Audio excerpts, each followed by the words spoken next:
You were this close to letting go.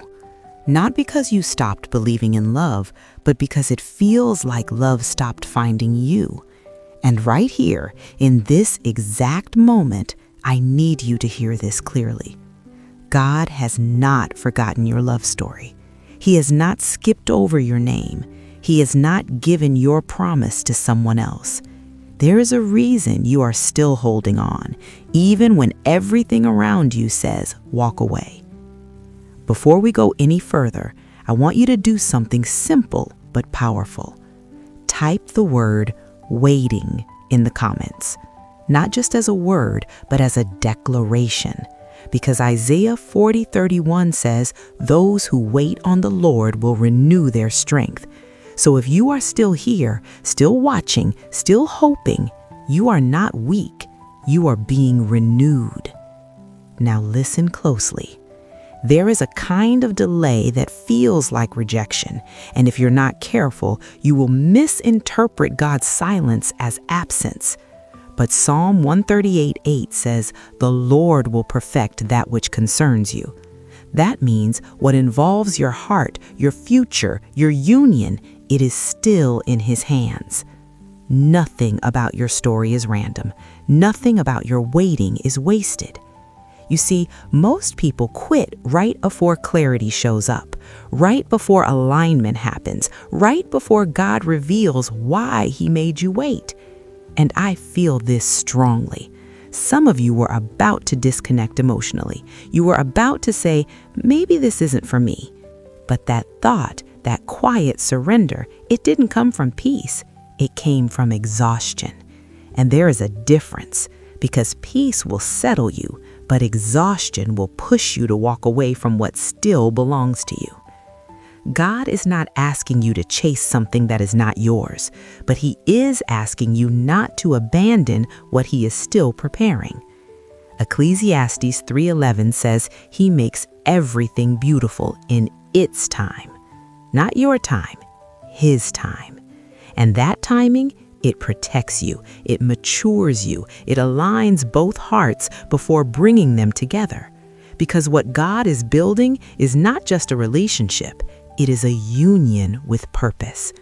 That is why it has taken longer than you expected. That is why it has tested your patience. That is why you've had moments where you questioned everything. But you are still here, still watching, still listening. That alone tells me something is alive in your spirit. Something refuses to die. And that is not by accident. That is confirmation.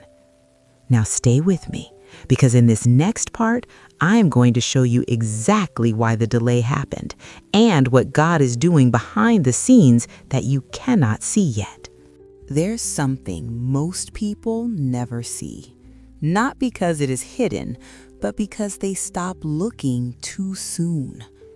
God does some of His deepest work in seasons that feel quiet, seasons where nothing seems to move, no messages, no signs, no clear direction. But that does not mean nothing is happening. It means the work is internal before it becomes visible. Proverbs 3:5-6 says, trust in the Lord with all your heart and lean not on your own understanding. That means you will not always understand the process while you're in it. And that is where many people lose it. They try to explain what God is still unfolding. They try to control what God is still shaping.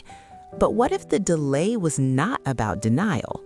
What if it was about preparation on both sides, you and the person connected to your promise? Because sometimes God is not just working on you, He's working on them too. Correcting their mindset, healing their past, breaking patterns that would have destroyed what you were praying for.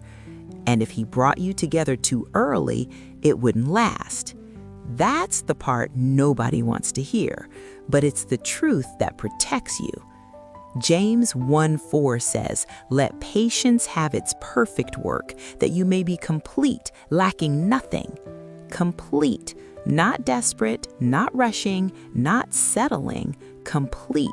Because when you are complete, you do not attach out of fear. You connect out of purpose, and that changes everything. Now listen carefully. Some of you have been asking, why has it taken so long? But the better question is, what has God been preventing? Because delay can be protection. Protection from wrong timing, protection from emotional damage, protection from a version of that person that was not ready for you. And here's where it gets deeper. God is not just preparing a relationship. He's preparing a testimony, a story that will not break under pressure, a bond that will not collapse at the first challenge, something that reflects His design, not your fear. Hebrews 10:23 says, "Hold fast to the confession of your hope without wavering, for He who promised is faithful." Faithful, not sometimes, not when it's easy, always. So if He gave you that inner knowing, that quiet conviction that your story is not over, then you don't throw that away just because the timeline stretched. You hold it, you guard it, you grow through it. And this is where many people shift, right here. They stop chasing signs and they start building strength. They stop doubting the process and they start aligning with it. Because the truth is simple. God is not late. He's intentional. Every step, every pause, every redirection, it all leads somewhere. And you are closer than you think, closer than it feels, closer than it looks. So don't give up now, not here, not after everything God has already brought you through. If this message is speaking to you, I want you to type one word in the comments: still. Still believing, still standing, still trusting, because that's your declaration. And if you haven't already, subscribe to this channel. Stay connected to this space. There's a playlist waiting for you in the description that will strengthen you in this season. Watch it. Let it build you. And if this message reached you at the right time, share it with someone who needs it, someone who is close to giving up. Because God has not forgotten your love story, and neither should you. Keep going.